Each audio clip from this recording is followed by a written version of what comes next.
Welcome. Come on in. Thanks for joining me for today's K.I.S.S. Hey, today I want to talk to you about motivation. How many times have you felt like, this is it, I'm going to do it this time, I'm going to finally make progress. And for a week, maybe 2 weeks, you're taking the actions, you're doing really good. And then all of a sudden it feels like a day goes by and you just don't feel as like doing it. A week goes by and all of a sudden you feel like you fell off the wagon. Well, I call that falling in to the motivation monkey trap. And stick with me today. I'm going to give you a simple 3-step process for you to outsmart motivation, for you to take back your control over the whole motivation process. I'm Kristin Wood with Kristin W. Wellness, and I help women who are sick and tired of following all the gimmicky ways to lose weight. They really want just the truth, that answer on how to lose the weight and keep it gone for good. And we do that through simple steps. And this is just a simple step that is going to help you take back control of the actions that you know are best for you, and you're going to do it with actions that you want to take. So motivation is the desire to do something, and it comes in waves. You know, we have maybe in January it seemed like a really good idea to join a gym, but then in February the wave is starting to get to shore and you're kicking yourself in the butt for signing that year-long membership. So it comes in waves, and when the wave crashes to shore, a lot of times we feel like, oh, look at me, I didn't have any willpower. I just couldn't stick with it, and we beat ourselves up. It's not that you're weak, it's just that you're human. That is what motivation does. It comes in waves. It also, sometimes we find that we have conflicting motivations, where maybe you've said today that you're going to give up refined sugars, cutting sugar out. But you get to work and somebody brought cupcakes from a super tasty bakery in town and you really want one. So you've got this conflict, which side is going to win? And part of that is knowing what's the source of the motivation. You know, is this something that you want for you? Because there's 3 different ways we find motivation. Is it you that wants this, to follow this action or this behavior because of something you want?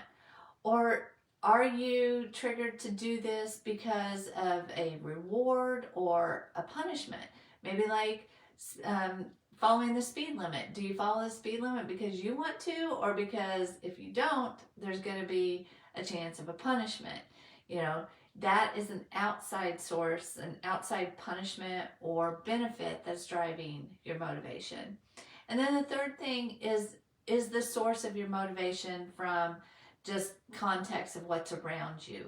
You know, are all of your friends trying carb-free keto diets? So you feel like that's what you need to do too. So is it a motivation that's from you, a reward or punishment, or an outside source? So you've got all these different layers of motivation that come into play. And with this 3-step process, we're going to find what's going to work for you. And it's really easy. So outsmarting motivation really takes you getting clear on why you're wanting to do this. And so this is the first step, is getting clear. And maybe you so an aspiration or a goal is what you're going to start with. And the difference between the two is like a goal or an outcome has a specific measurable piece to it. So you want to lose 10 pounds in 30 days. Where an aspiration is a little more vague. It's just, I want to lose some weight. And sometimes it's easier to make the goal in the form of an aspiration versus a specific outcome, it feels a little less harsh or just final, like this is what has to be done. So you decide where you start. Are you ready for an actual measurable outcome, or are you just at the aspiration phase? Either way, we need to be really clear on why you're going to want to take this behavior. And a behavior is something that's right now. You know, I can say I want to lose 10 pounds in 30 days. That isn't going to happen right now. That is out here. And that happens because of the behaviors that I do every day before I get there. A behavior is, what are you going to do now? If you want to lose 10 pounds in 30 days, what are you going to have for lunch today? That is a behavior that is going to show up in this 30-day time frame. Who are you being today? That is going to show up in that 30-day time frame. So the behavior is what adds up over time. And the behavior is where we feel like we've lost our motivation. We didn't have the willpower. We just weren't strong enough to get it done this time. So let's get really clear on what your outcome is, what your aspiration is. So if you are clear that you think you're clear that I want to lose 10 pounds in 30 days, I'm going to ask you to get even clearer. Why is that important to you? So ask yourself, why is that important? What will losing that 10 pounds in 30 days, what does that do for me? And go a little deeper. And you might have to ask yourself that multiple times. Kind of the rule in coaching is 7. So ask yourself over and over, what's important about that? What will that do for me? And you may find that the losing the 10 pounds in 30 days, is that because you want to fit into a pair of jeans for a specific party that's 30 days from now? Or is it 10 pounds in 30 days because you went to the doctor and you're borderline diabetic and you want to take a step back from that border? What is the reason that you want that? And can you see the difference in the two? The actions that you take might be different. Neither one is more right or wrong than the other. It's just the truth. It's the truth for you, why that's important to you. And it's important to get really specific. So that's step 1, getting specific. Now step 2 is you're going to pull out a piece of paper and you are going to look at that aspiration or outcome, and you're going to write down everything that you can think of that would move you towards that. And this is just a big brainstorming exercise, is writing everything down. No judgment. You're not pre-qualifying that you don't have the money for that. You don't have the time for that. You maybe couldn't do that. That's going to be a morning thing and you're not a morning person. You write everything down. And you do that because when you write something down, that's going to spur another idea. And you're going to start feeding off. So you write something down and you say, great, what else? What else? Now I want to give you an example of this. I have a client that she was wanting to eat healthier meals. And she didn't, meal prep just didn't really, it wasn't fun for her. So we started brainstorming how she could make that fun. And it turns out that her son was newly away at college and he also needed to do some healthier eating. And she wanted to spend some time with him, even though it was a long distance and it was hard for her to drive to him weekly, but she wanted that connection. So we were just brainstorming, and it turns out that what we came up with for her was that she was going to do a weekly Zoom with him, and they were going to meal prep together. She could Instacart the ingredients that they both needed to both of them. She just made one order and had it go to both of them so that they both had the ingredients they needed. They could meal prep a couple things for the week that would really set them both up for success. And she got the bonus of having that quality time with him that was more than just a phone call about what's the weather like there, how's your school going. It was that conversation that you have with your kids in the kitchen. Do you know what I'm talking about?